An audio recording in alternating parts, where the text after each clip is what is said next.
But I want to talk about where HOP came from. So HOP stands for the Hanging Out Program. So as I said, I've been working in the area for about 20 years, and I can remember the house that I went into, and I was asked to do a communication assessment of 3 of the residents, and they all had profound intellectual and multiple disabilities. And I can remember going into the office, and there was like a drawer full of object symbol programs and things like that in the drawer. And the general sort of line was staff weren't implementing the program, that's why they were sitting in the drawer. But I got thinking about it, and it was like, wait a second. I love exploring the alternative. Is it that the problem is not that staff aren't implementing this program, or is it actually not the right program? So the next year I actually started doing some support. I started being a support worker and learning a lot more about what it's like to just be with a person. Because as a speech pathologist then, I didn't know how to actually spend time with a person. I knew how to assess them, but I didn't know how to really engage with them. So I was, I remember that thought that, as a speech pathologist, I could cut a session short if somebody wasn't well or was upset, but as a support worker, you don't have that choice. You're with that person, whether they're happy, sad, angry, in pain, whatever. So I learnt a lot in that year, and I decided to start doing a grad dip in special ed just so I could learn more. And I remember going back and reading the work of Jan van Dijk, who came out to Australia a number of times, but he was working with people with congenital rubella syndrome. So he was working with people who were deaf and blind from birth, as well as having other multiple disabilities. And this object symbols program stuff came from him, but surprisingly, it was like the 3rd step in his program, his way of working. And the first step was attachment. Do you have attachment? Can you build attachment with the person that you're working with? The second step was coactive movement, so moving your hands together, moving up, moving down, sharing different movements through meanings through movement of hands. So it really got me thinking differently. Why was it that as speech pathologists we'd latched onto object symbols or object cues, but we hadn't talked about attachment? So everything that I was reading was coming out from the UK, so I went over to the UK and I started learning about intensive interaction, which was the main program that was being used with a lot of adults with and children with profound intellectual disability in the UK. Has anybody heard of intensive interaction? No? You might. It's sort of its hub in Australia is very much Bayside school. So if you have kids growing up and coming into your services from Bayside, they might have it written in.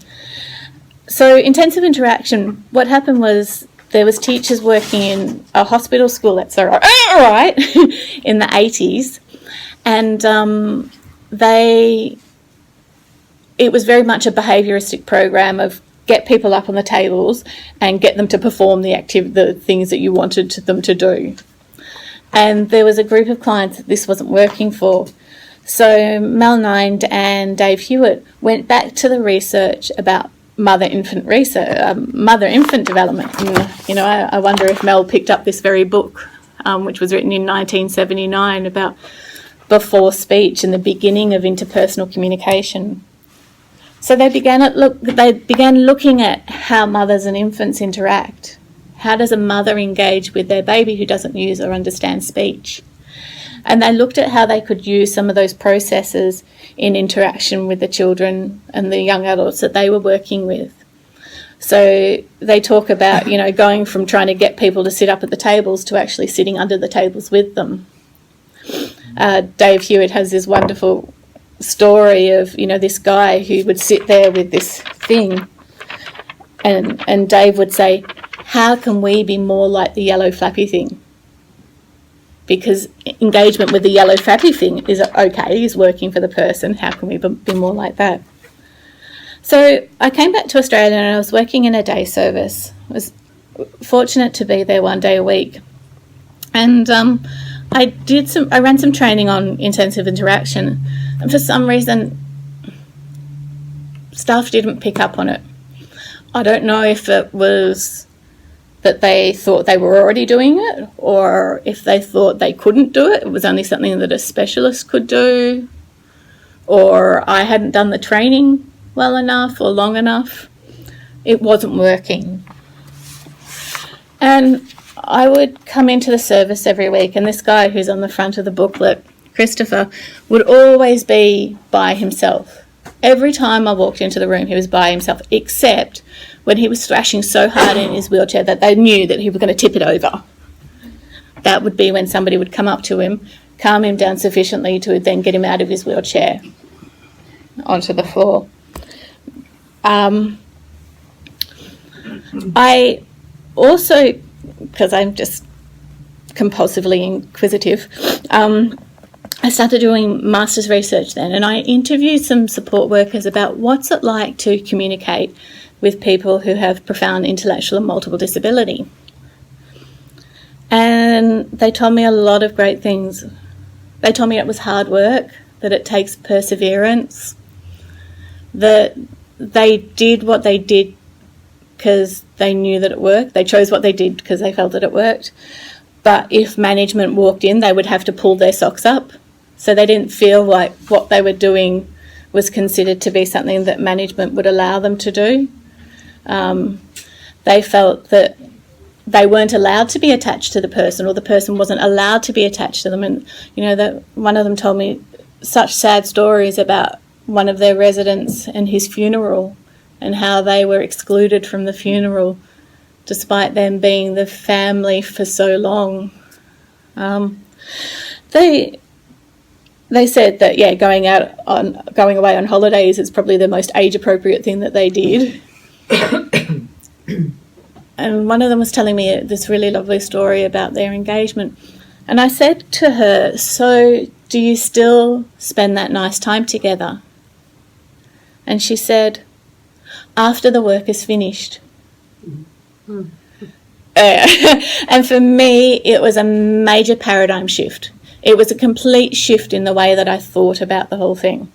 It was from going from, we've got to train staff to do certain behaviours, to, we've got to actually see engaging with the person as a core part of the job, not as an optional extra, not as something that the hippies do, not as something as that the nice lady does, or not as something that we call just mucking around. As something that we see as a skillful practitioner engaging, drawing out, bringing about quality of life. Too. Gets them more... Completely. I think that... So I'm going to pause on that spot. Okay. So I'll just, with the video. But yeah, so it was a shift. I'll just finish this little bit and then I'll get back to there. Right. So I developed HOP, which was spend 10 minutes with a person and write down what you did. And I chose it for the service because I didn't want to make up a new program that, you know, had to be slotted into the day. I wanted 10 minutes that could be slotted into any point of the day. When people are sitting around waiting for vans, waiting for the bathroom, it could be within programs, it might not be. And it had legs. The service took to it. Unlike intensive interaction or anything like that, they were able to take to this idea that we can sit down and spend 10 minutes with the person, giving them 100% of our attention.